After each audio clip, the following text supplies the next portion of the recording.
చాలా కాలం క్రిందట చెట్లు నరికేవాడు ఒక చిన్న కుటీరంలో దట్టమైన అడవి దగ్గర తన 2 పిల్లలతో నివసించేవాడు, హన్సెల్ మరియు గ్రేటెల్.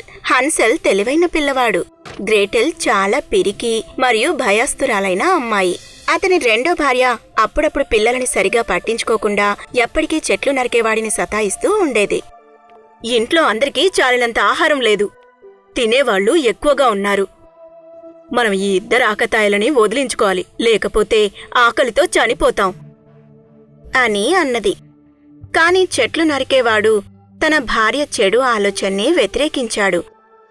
కాని హన్సెల్ మరియు గ్రేటెల్ వారి మాటలను వినటం వలన రాత్రంతా ఏడుస్తూనే గడిపారు. ఒకరోజు వారి తండ్రి ఇంట్లోకి డబ్బులు సంపాదించడానికి టౌన్కి వెళ్లవలసొచ్చింది. ఆ చెడ్డ సవితి తల్లికి పిల్లల్ని తీసుకెళ్లి అడవిలో వదిలి రావటానికి అవకాశం చిక్కింది. మరుసటి రోజు సవతి తల్లి హన్సెల్ మరియు గ్రేటెల్ని సంతోషంగా పిలిచింది. తయారవ్వండి పిల్లలు, మనం పిక్నిక్కి వెళ్దాం. ఆమె చాలా వీలైనంత మంచిగా ఉండటం వలన పిల్లలకి అనుమానం రాకుండా జాగ్రత్త పడింది. తనొక సంచిలో తినటానికి రొట్టెలు, కేక్స్, బిస్కెట్స్ సిద్ధం చేసి సంచిని గ్రేటెల్ చేతికి అందిస్తూ ఇలా అంది. దీన్ని పట్టుకో చిట్టి తల్లి గ్రేటెల్, ఈ తినుబండారాలని మనం అడవిలో తినొచ్చు. ఆమె జాగ్రత్తగా ఇంటికి తాళం వేసి అందరూ అడవి వైపుకి నడవటం మొదలుపెట్టారు. హన్సెల్కి రాళ్లను సేకరించే అలవాటుంది. అతని దగ్గర చాలా తెల్ల గులకరాళ్లున్నాయి. వాటిని తనతో పాటే తీసుకెళ్తాడు. తన దగ్గర దాగి ఉన్న గుణకరాళ్లను తీసి హన్సెల్ దారి పొడవునా వేస్తూ పోసాగాడు. మనం తిరిగి వచ్చేటప్పుడు ఈ రాళ్ల ద్వారా ఇంటికి చేరుకోవచ్చు. అతడికి ఇది కేవలం ఆటలో భాగం. అతడికి తన సవితి తల్లి ప్రణాళిక గురించి తెలియదు. కాని హన్సెల్ వేస్తున్న రాళ్లను గమనించింది. కాని ఏమీ అనలేదు. కాని వారు దట్టమైన అడవిలోకి చేరుకోగానే వాళ్లతో సవితి తల్లి ఇలా అంది. ఇది పిక్నిక్కి మంచి ప్రదేశంలాగా ఉంది. మీరిక్కడ కొద్దిసేపు పడుకోండి, నేను వెళ్లి మీ 2 కోసం తాజా పండ్లను తీసుకొస్తాను. ఆమె వారిని ఒంటరిగా వదిలి వెళ్ళింది. హన్సెల్ మరియు గ్రేటెల్ ఒక పెద్ద చెట్టు కింద కూర్చొని కొన్ని బిస్కెట్లను తిని కొద్దిసేపు ఆటలాడుకున్నారు. సమయం గడిచిపోతుంది. సాయంత్రం అయ్యింది. గ్రేటెల్ తన తల్లి ఇంకా రాలేదని చింతించడం మొదలుపెట్టింది. సవతి తల్లి హన్సెల్ రాళ్లను వేయటం గమనించినందువల్ల వాటిని అలాగే వదిలేస్తే పిల్లలు మళ్లీ వాటి ద్వారా ఇల్లు చేరుతారని ఆలోచించి తను తిరుగుదారిలో వాటిని సేకరించి అలాగే ఇంకొక వరుసలో ఎవ్వరూ వాడని దారిలో వేసింది. అలా చేస్తే ఇంకెప్పటికీ ఆ పిల్లలిద్దరూ వాళ్ళింటికి తిరిగి రారు అని ఆలోచించింది. గ్రేటెల్ భయపడింది. కాని హన్సెల్ ఆమెతో ఇలా అన్నాడు. రాత్రయ్యే వరకు ఎదురుచూద్దాం. నేను తెల్ల గులకరాళ్లను దారిగుండా వేశాను కాబట్టి వెన్నెల కాంతిలో వాటి గుండా మనం ఇంటికి చేరుకోవచ్చు. రాత్రి ఎప్పుడైతే అయ్యిందో భయంకరమైన క్రూరమృగాల అరుపులు వినిపించసాగాయి. వారు భయపడ్డారు. కాని చంద్రుడు వచ్చే వరకు ఎదురుచూశారు. వెన్నెలలో తెల్ల గులకరాళ్లు మెరవటంతో వాళ్లు సంతోషించి ఆ రాళ్లగుండా వెళ్లటం మొదలుపెట్టారు. కాని సవతి తల్లి తెలివిగా వారి దారిని మళ్లించిందని వాళ్ళిద్దరికీ తెలీదు. ఇప్పుడు నీ చెయ్యి నాకివ్వు, మనం జాగ్రత్తగా ఇల్లు చేరుకోవచ్చు. నువ్వు చూడు అని హన్సెల్తో చాలా విశ్వాసంతో చెప్పాడు. తొందరగానే వారు నడిచి అలసిపోయారు. మరియు వారు ఏ విధంగానూ ఇంటికి దగ్గరగా లేరు. అందుకని కొద్దిసేపు చెట్టు కింద ఎక్కడైతే మినుగురు పురుగులు ఎగురుతూ వెలుతురు విరజిమ్ముతున్నాయో అక్కడ కూర్చుందాం అనుకున్నారు. వారు మినుగురు పురుగులని చంద్రుడిని చూస్తూ నిద్రపోయారు. రాత్రి గడిచిన తర్వాత పొద్దున నిద్రలేవగానే ఒక అందమైన సీతాకోకచిలుకను చూశారు. ఒకరి ముఖాలు ఒకరి చూసుకొని ఆనందంతో నవ్వుకున్నారు. ఆ క్షణానికి వారు తప్పిపోయారు అని వారి ఆకలిని మరచి సీతాకోకచిలుక వెంట పరిగెత్తి దానితో ఆడుకొని అలసిపోయారు.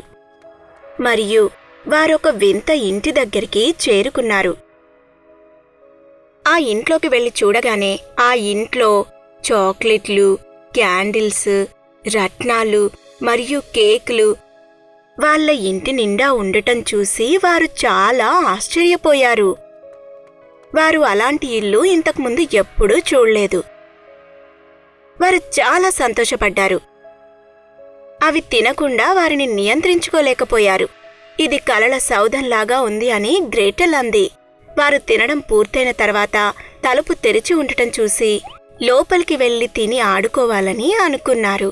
వారి ఇంట్లోకి వెళ్లి తలుపు తెరవగానే ఒక అందమైన స్త్రీ విందు వండుతుంది. వారు ఆమెను చిరునవ్వుతో పలకరించారు. చూడ్డానికి చాలా దయతో ఉదారంగా ఉంది.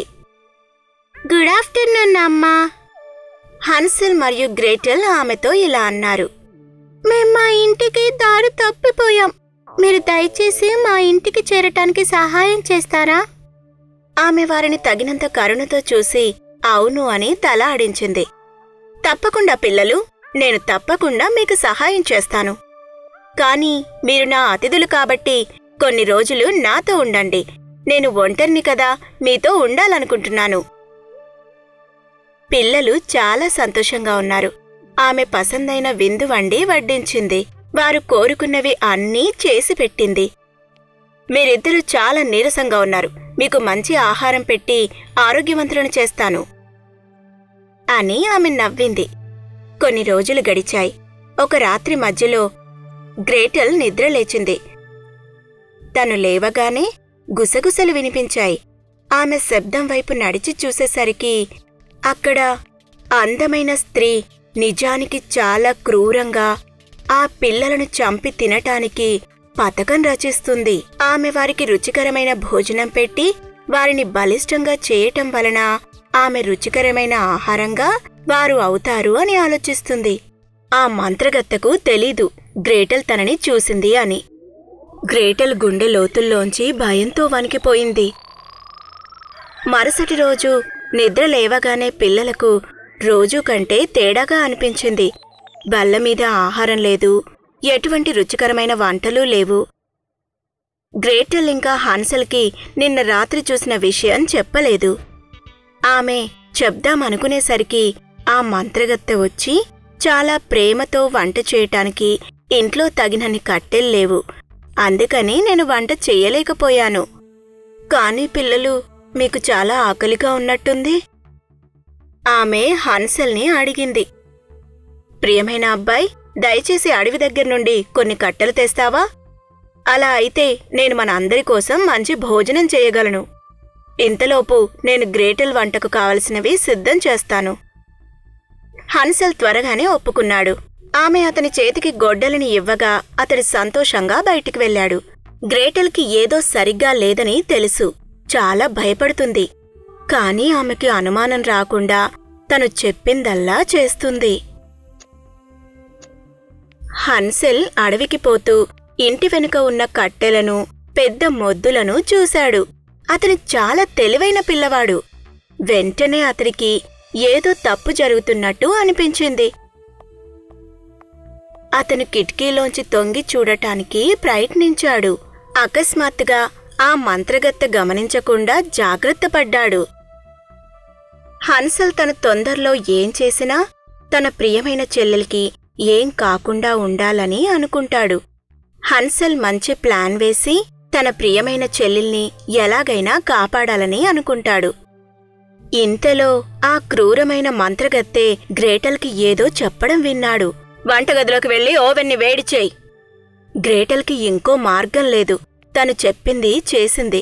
కొద్దిసేపటి తర్వాత మంత్రగత్తె గ్రేటెల్తో ఇలా అంది. వెళ్ళి ఓవెన్ని సరిగా వేడెక్కిందో లేదో చూడు. గ్రేటెల్ ఆ మంత్రగత్తెతో ఇలా అంది. ఎలా చూడాలో నాకు తెలీదు. దయచేసి ఎలా చూడాలో మీరు చూపిస్తే నేను తర్వాత చూస్తాను. మంత్రగత్తె గ్రేటెల్ని పనికిరానిదానిగా భావించింది. సరే పద అమ్మాయి, నేను చూపిస్తాను అని అంది. బయట నుండి గమనిస్తున్న హన్సెల్కి ఇదే తగిన సమయమని ఆలోచన వచ్చింది. ఆమె ఓవెన్ వైపుకి నడవటం ఆరంభించగానే నెమ్మదిగా ఆమె వెనుక నుండి వచ్చి ఓవెన్ చూడ్డానికి ముందుగా వంగగానే పరుగున హన్సెల్ వచ్చి ఆమెను ఓవెన్లోకి తోసేశాడు. వెంటనే గ్రేటెల్ తెలివి చాకచక్యంగా తలుపు మూసింది. ఆ చెడ్డ మంత్రగత్తె పూర్తిగా కాలిపోయింది. హన్సెల్, గ్రేటెల్ ఒకరినొకరు హత్తుకున్నారు. జరిగిన దాన్ని వాళ్లు నమ్మలేకపోయారు. వారు ఇప్పుడు సురక్షితంగా ఉన్నారు. వారు మంత్రగత్తె గదిలోకి వెళ్లి ఆమె దగ్గర ఉన్న విలువైన సంపద, అరుదైన రత్నాలు చూసి ఆశ్చర్యపోయారు. వారు సంచుల్లో నింపుకొని త్వరగా ఆ ఇంటిని విడిచి తమ ఇంటి వైపుకి పరుగు తీశారు. వారు ఎలాగోలాగో చివరికి ఇంటికి చేరుకున్నారు. వాకిట్లో తండ్రి బాధగా కూర్చొని ఉన్నాడు. తన పిల్లలు ఇంకా ఇంటికి రాలేదని ఎంతో బాధపడుతున్నాడు. వారు పరుగున తండ్రి దగ్గరికి వెళ్లి ముద్దాడి హత్తుకున్నారు. పిల్లలు జరిగిందంతా తండ్రికి వివరించారు. తండ్రి చాలా కోపంతో తన చెడ్డ భార్యను ఇల్లు వదిలి వెళ్లమని చెప్పేశాడు. ఆమె వెళ్లగానే పిల్లలు మంత్రగత్తె నిధి నుండి సేకరించిన సంపద, రత్నాలను చూపించారు. చివరగా వారు ఎటువంటి చీకు చింతాలేని జీవితాన్ని చాలా సంతోషంగా గడిపారు.